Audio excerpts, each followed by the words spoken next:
Je suis la Ribérote. Je suis née dans la vallée qui porte mon nom, entre le Val et Brasse. Plusieurs petites sources tentent de m'alimenter, entre autres celles de la Floride, du Vallon de Buffle, de la Besogne, mais aucune ne parvient vraiment à me faire devenir ruisseau.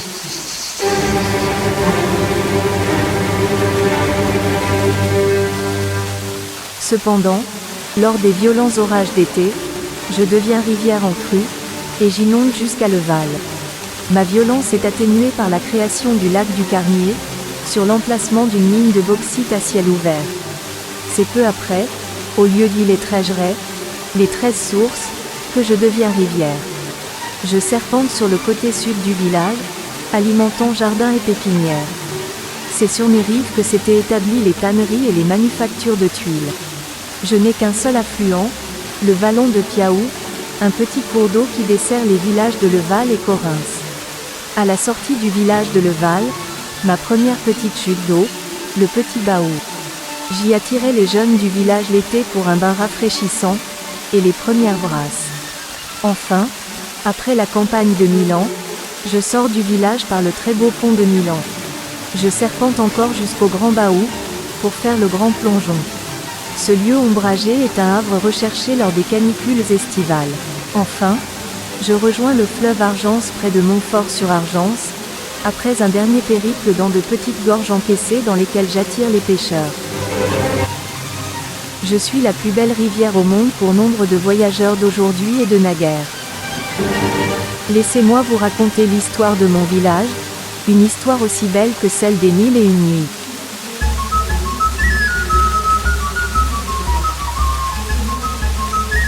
Le Val, au carrefour des routes anciennes ou modernes de la voie aurélienne romaine.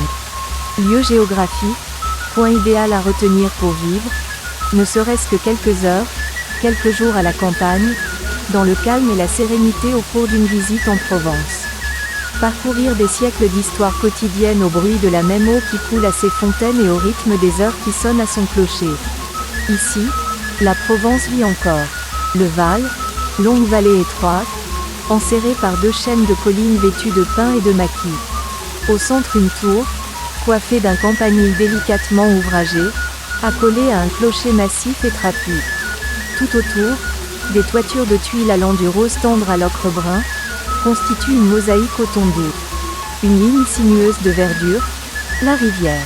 Un damier de vignobles, d'oliveraies, de jardins, ponctués de bastides aux façades fanées. Tel est le paysage qui vous accueille.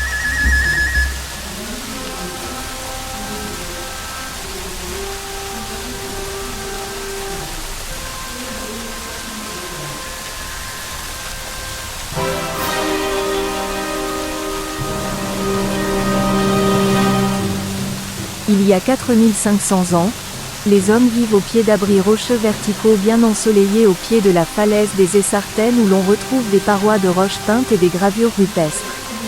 300 ans avant notre ère, est construit un oppidum sur la colline de Paracol, site qui sera occupé jusqu'au Xe siècle, et où se réfugie la population lors des invasions. Entre l'an 1000 et 200 avant Jésus-Christ, le peuple des Ligures occupe cette région. Les Celtes venus du nord se mêlent à eux. Ils établiront un camp, un castrum celto-ligure à Paracol. Plusieurs dolmens entre le Val et Brignoles marquent les lieux de sépulture. Entre l'an -150 et 300 après Jésus-Christ, les Romains occupent la Provence. On a trouvé sur divers points de la commune, des pierres tombales, des mosaïques, des urnes, témoignages de l'existence de villas romaines.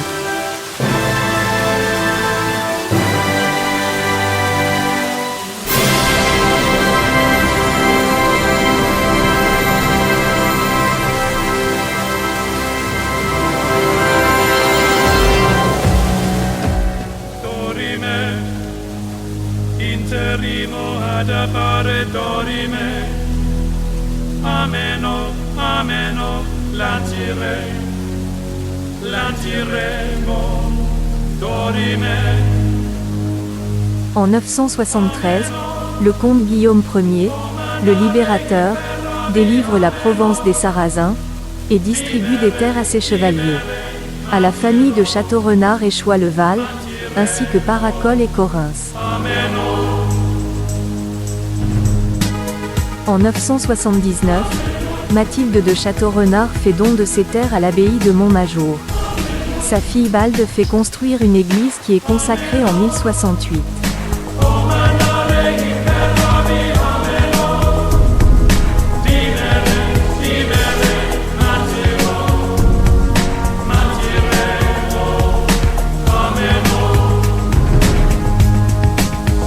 Dès lors, les habitants s'installent tout autour de cette église et du prieuré, et construisent des remparts dont il reste 2 portes. La tour de l'horloge, la porte de la dîme, quelques maisons aux fenêtres romanes et la tour à la gorge ouverte. En 1149, les religieux de Montmajour accordent la franchise municipale aux habitants du Val, qui devient dès lors commune, gouvernée par 2 consuls élus chaque année le jour de la Saint-Blaise en février. Apparaissent alors moulins, fontaines, lavoirs, tanneries.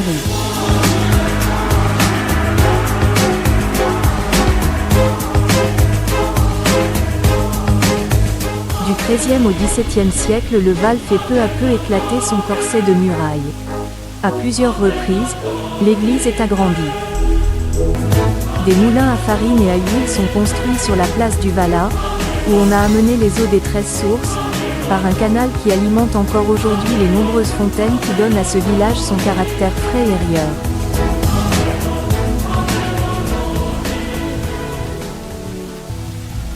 L'invasion des troupes de Charles Quint d'abord, celle du duc de Savoie ensuite, les guerres de religion enfin, dévastent le Val.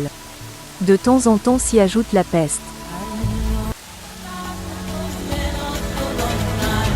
En 1595, le consul de Bergue du Val trame un attentat contre le duc d'Épernon, qui, pour battre les protestants, n'hésite pas à saccager les terres des catholiques. En livrant du blé, le consul de Bergue fera sauter l'hôtel où habite le duc, et celui-ci restera à califourchon sur une poutre, le poêle brûlé. Le calme revient et la prospérité avec. Les roues des moulins se remettent à tourner, s'ouvrent les parois au drap, des tanneries, un moulin à Rouscot, où l'on écrase l'écorce du chêne destiné à tanner les peaux. La halle qu'on avait construite sur la place face à l'horloge est démolie. Ces piliers de pierre supportent aujourd'hui la charpente qui est agrandie et reçoit un beau portail classique en 1564.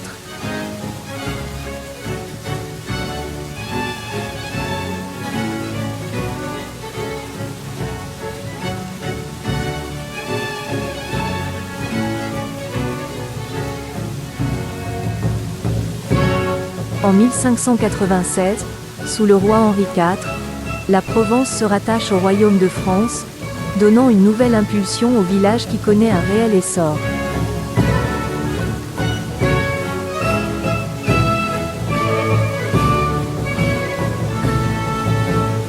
La chapelle Notre-Dame de Pitié, s'orne d'une belle façade Renaissance égayée de coquillages en 1664.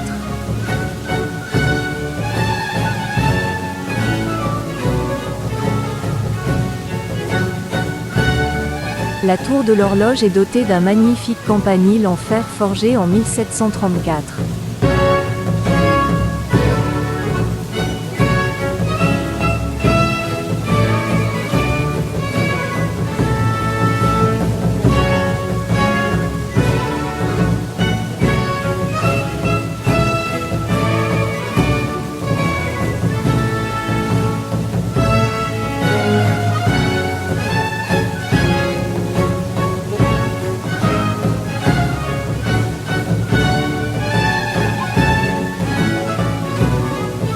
« 1789, la Révolution frappe. Les consuls deviennent des maires. L'histoire locale rejoint l'histoire nationale.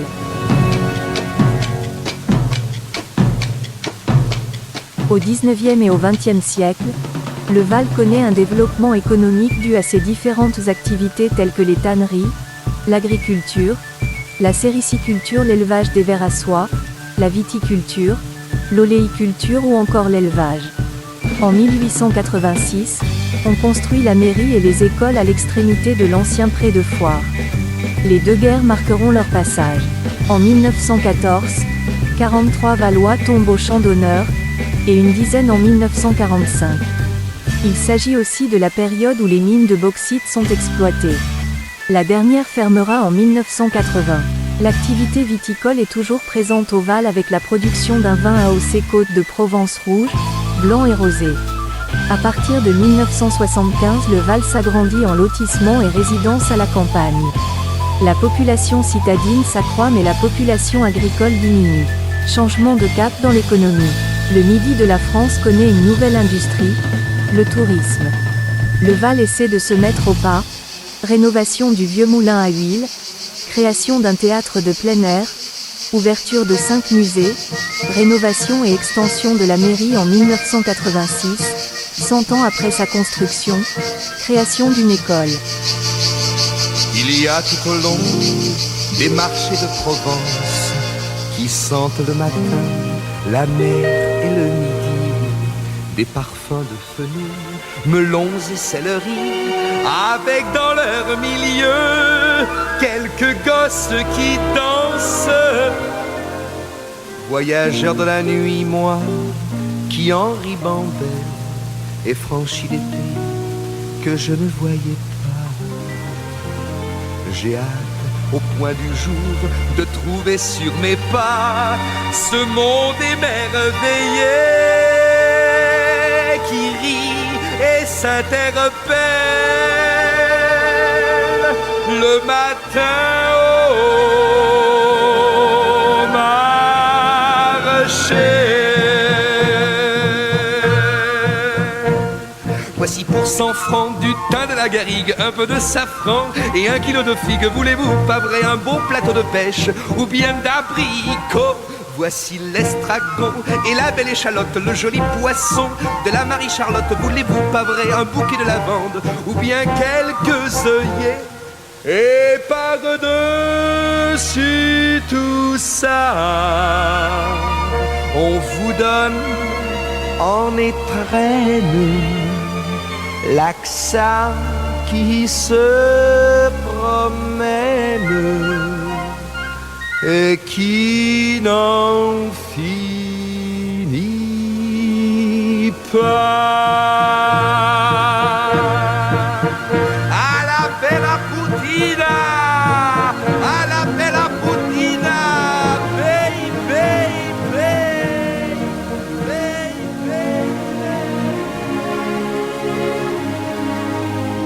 Et puis, j'allais presque oublier de vous parler du lieu privilégié où vous vous trouvez.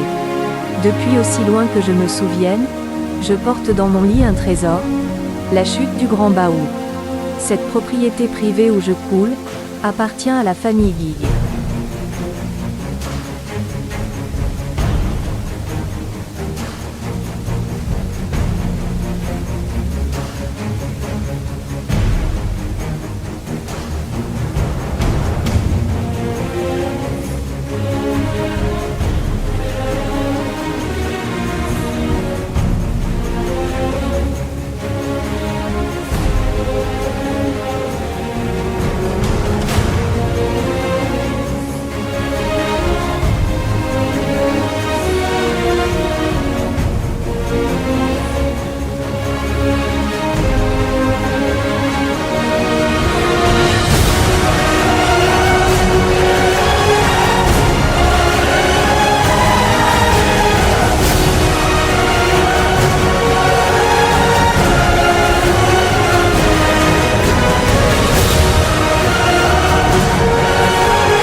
On imagine souvent que les rivières n'appartiennent à personne, que leur entretien incomberait à l'État, à la commune, au Conseil général.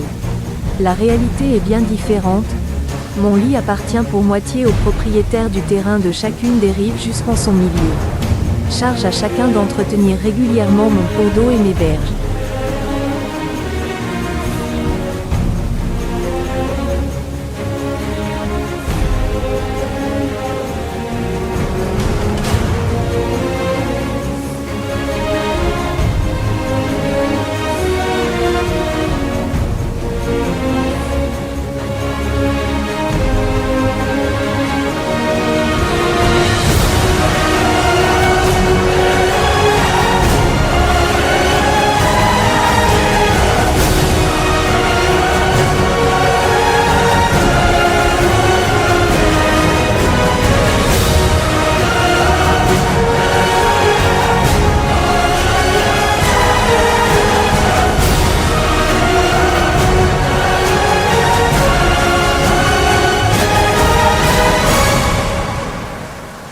De 1906 à 1957, la propriété est dédiée à l'élevage au vin.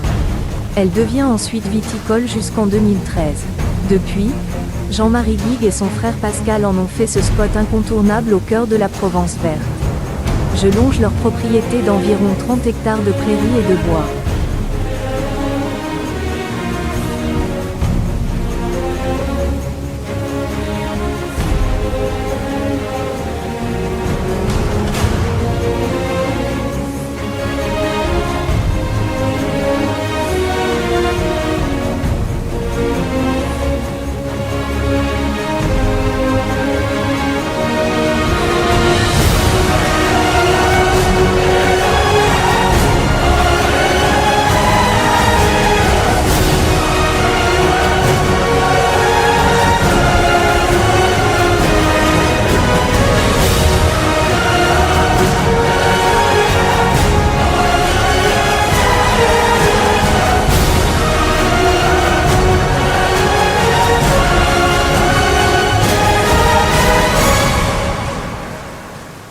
Le terme baou vient du provençal bau, signifiant aplomb, falaise ou escarpement rocheux. La chute du Grand Baou mesure 10,80 m de haut. Le bassin de réception a une profondeur maximale de 2,50 m. Je l'ai façonné au fil du temps. La température de mon eau est fraîche, restant assez constante au cours de l'année aux alentours de 16 degrés. En aval de la chute, on trouve de petits bassins calcaires peu profonds où je poursuis plus lentement ma course.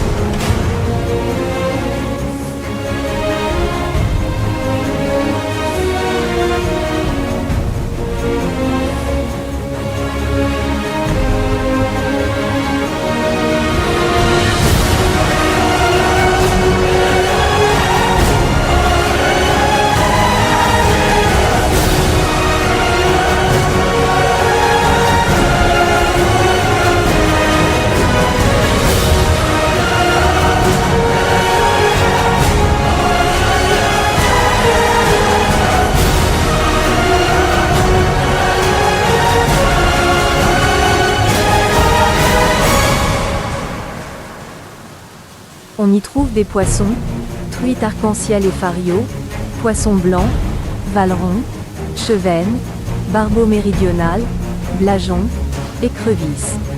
Des animaux, sangliers, lièvres, lapins, loirs, lézards, biches, chauves-souris, écureuils, canards, hérons, renards, loups, grenouilles, chevreuils.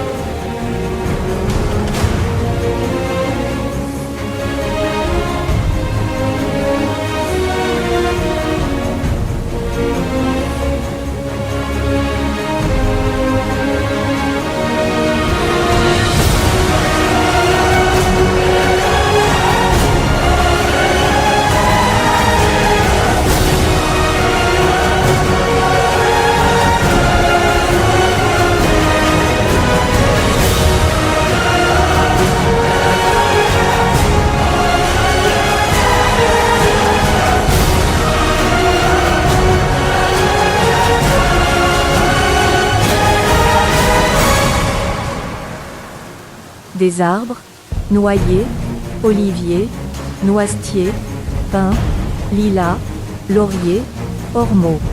Et des herbes aromatiques, thym, romarin, marjolaine, fenouil, lavande.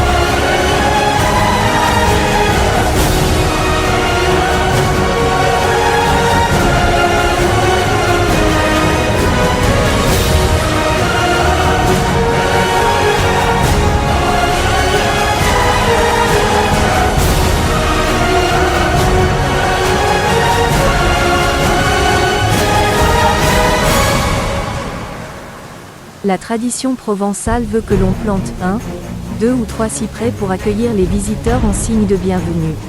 Un cyprès propose de se désaltérer. 2 cyprès de se désaltérer et se restaurer. 3 cyprès, le gîte et le couvert. Voilà pourquoi 2 cyprès trônent en bonne place sur la propriété. Au-delà du symbolisme de l'accueil, autrefois les propriétaires des mâts provençaux utilisaient son bois pour rénover la poutre maîtresse de la toiture.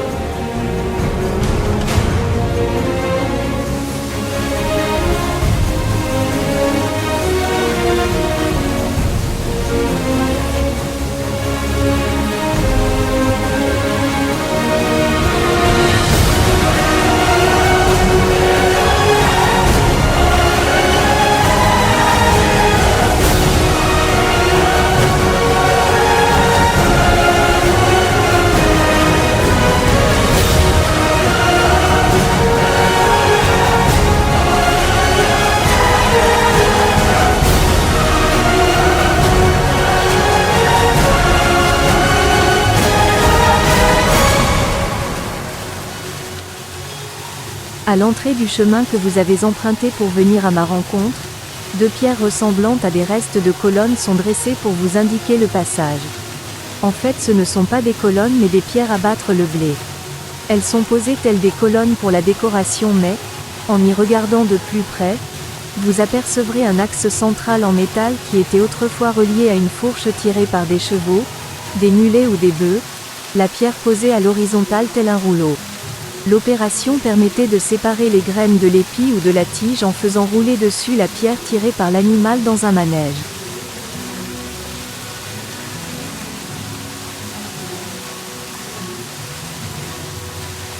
L'homme qui parle dans le mauvais temps, il avait donc du courage. C'était un petit cheval blanc, tous derrière.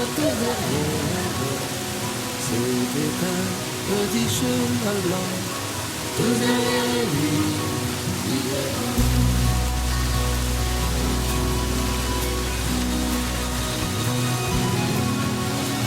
Il n'y avait jamais de beau temps dans ce pauvre paysage. Il n'y avait jamais de printemps, ni derrière ni derrière. Il n'y avait jamais de printemps, ni derrière lui, ni devant.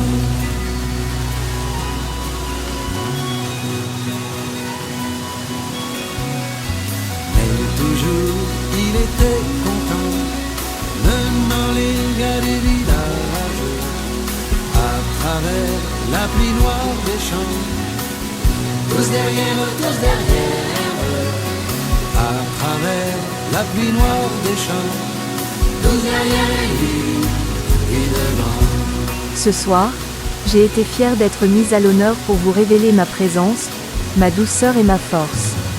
Si toutefois, j'avais oublié quelque chose ou si vous vouliez connaître quelques anecdotes, n'hésitez pas à rencontrer mon protecteur Jean-Marie, il est comme moi, intarissable sur la vie de son village et de sa chute. Et n'oubliez pas, vous aussi, amis promeneurs, de me protéger afin que vous puissiez m'admirer encore longtemps, en toute quiétude, plonger votre regard dans mes eaux, et vous rafraîchir à ma cascade.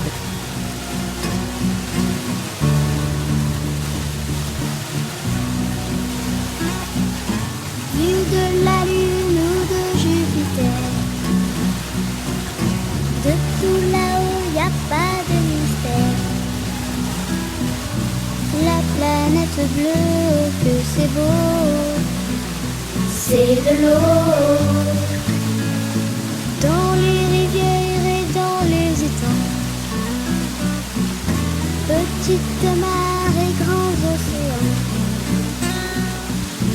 tous les lacs, les torrents, les ruisseaux, c'est de l'eau, c'est de l'eau. Quelle que soit la couleur des nuages, jour de pluie, de neige ou d'orage, tous les caprices de la météo, c'est de l'eau. La rosée sur les herbes et les fleurs. La nature et ses mille couleurs. Le grand chêne et le petit roseau. C'est de l'eau, c'est de l'eau. C'est de l'eau, c'est de l'eau. Et nous sommes matelots sur les flots, tous à bord du même bateau qui sait haut. C'est de l'eau, c'est de l'eau. Un de raisin et puis grain de blé. Le pain, le vin, les fruits et le lait. L'écureuil, le cheval et l'oiseau. C'est de l'eau. Le sang pur qui coule dans nos veines. La sueur quand on court à perdre haleine. Tout notre corps, la chair et les os. C'est de l'eau. C'est de l'eau. C'est de l'eau. C'est de l'eau. Et nous sommes matelots sur les flots, tous à bord du même bateau qui sait haut. C'est de l'eau. C'est de l'eau. Un baiser qui change d'amoureux, une larme de joie ou d'adieu qui goûte tout doucement sur la peau. C'est de l'eau. L'encre d'une symphonie de Mozart, même un poème de Paul Éluard, le plus beau tableau de Picasso. C'est de l'eau. C'est de l'eau. C'est de l'eau.